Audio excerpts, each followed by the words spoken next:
tetapi menurut saya kalimat luar biasa. Kenapa? Tergelincir sedikit saja dalam pemahaman nafsahu, ini berdampak kepada kesulitan yang tinggi di dalam mengkaji. Mengenal aku, sahu, nafsahu, naf itu adalah diri, shin itu hayat nyata, hu itu aku. Mengenal diriku itu tidak mudah. Ya. Kalau kita melimpahkan kajian ini kepada iman, maka kita menganggap ini diri kita. Diri ini diri kita. Siapa yang mengenal dirinya, dia akan mengenal Tuhannya. Itu kalau kita memahami di tingkat iman. Tapi kalau kita memahami di tingkat tauhid, dia akan kembali melihat hijahiyahnya, nafsahu. Ini berarti kepada diriku. Nah gitu. Kepada diriku. Maka dikatakan man arafa rabbaha nafsun khailan nafsah. Kalau memang kita tidak kenal dengan dirinya, dengan aku, diriku, man arafa rabbaha faqad khailan nafsah. Kalau ini sebaliknya malah kita tidak kenal, maka jadilah kita diri yang bodoh. Khailan nafsah kita. Jadi mana hakikinya diri itu? Kalau kita melihat sebuah wujud, itu namanya yang didirikan. Diri yang telah jatuh kepada yang didirikan bersifat kalam atau kejadian. Kata yang menjadikan. Tapi kalau kita melihat dari sisi yang berdiri, ini adalah hayat, sesuatu yang hidup bukan mati. Nah ini hayat, ini yang dikatakan yang berdiri. Tetapi yang sebenar-benar diri, dari diri yang didirikan, diri yang berdiri, dan diri yang sebenar-benar diri. Apa yang dimaksud dengan yang sebenar-benar diri? Yang dimaksud dengan yang sebenar-benar diri adalah sesuatu yang berdiri. Kalau memang belum dia berdiri pada aku, ini belum dikatakan ada diri. Kalau dia masih pada dia, belum menjadi pada aku. Nah, hu. Ini kalau dia, aku bukan menjadi dia, dan dia bukan menjadi aku. Ini belum berdirinya dia pada aku pada dia. Ini belum berdiri. Kalau dia belum berdiri, belum ada diri. Nah gitu ya. Kenapa mendirikan diri tidak mudah? Mendirikan diri, apalagi menghidupkan diri. Apa yang dikatakan menghidupkan diri? Aras diri itu adalah pengenalan hakiki. Itu aras diri, dasar kekuatan sebuah berdiri. Kalau aras diri atau kita menghidupkan diri dengan kita mengalami, melakukan hakiki ketuhanan, ini akan menimbulkan menghidupkan diri.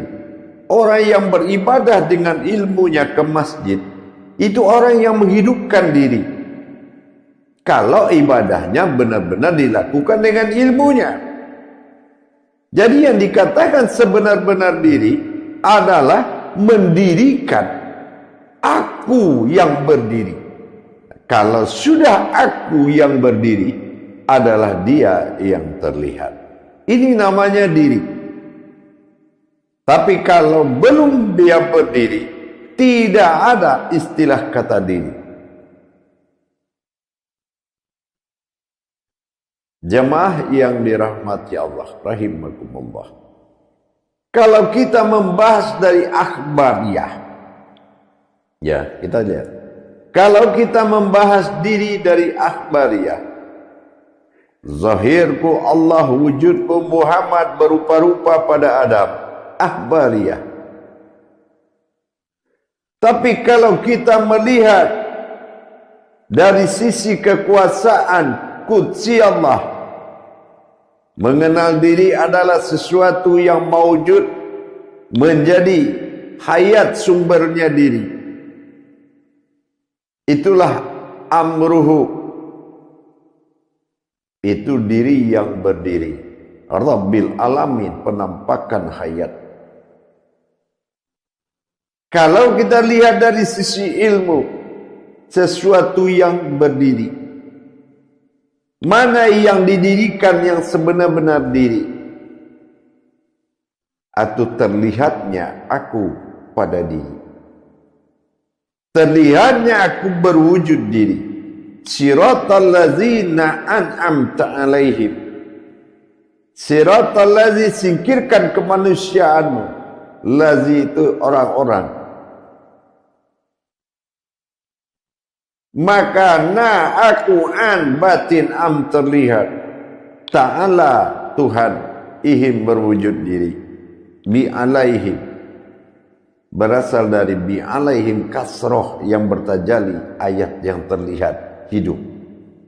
Itu dinamakan kitabullah. Itu yang sebenar-benar diri. Tetapi hakikinya diri beda. Ya, hakikinya beda.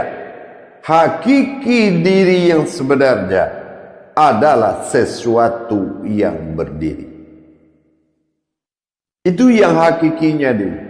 Sesuatu yang berdiri.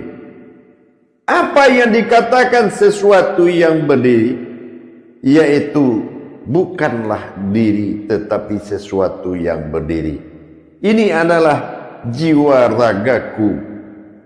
Nah itu jiwa ragaku. Mana jiwa?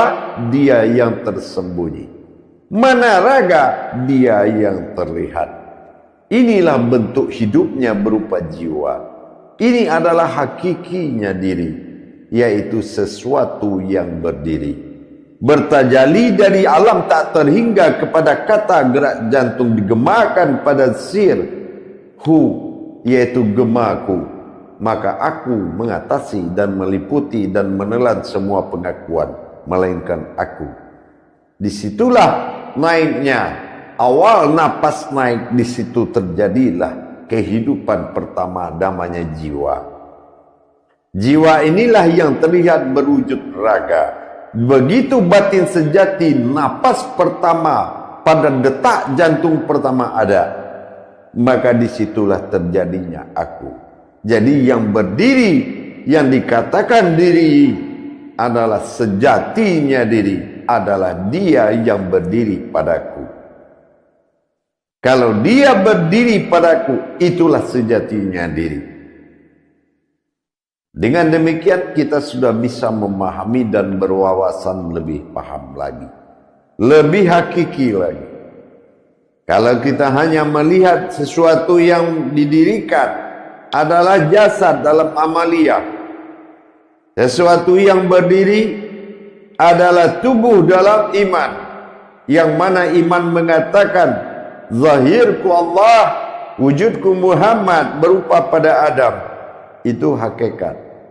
Tetapi pada ilmu sesuatu yang berdiri, artinya adalah dia yang berdiri pada aku. Ini adalah sejatinya diri. Tapi kalau yang sebenar-benarnya diri tadi adalah kandungan daripada aku, wujud dari jiwa ragaku sendiri, itu adalah yang sebenar-benar diri. Tetapi hakikinya diri, dia wujud pada aku. Nah, inilah yang harus kita pahami.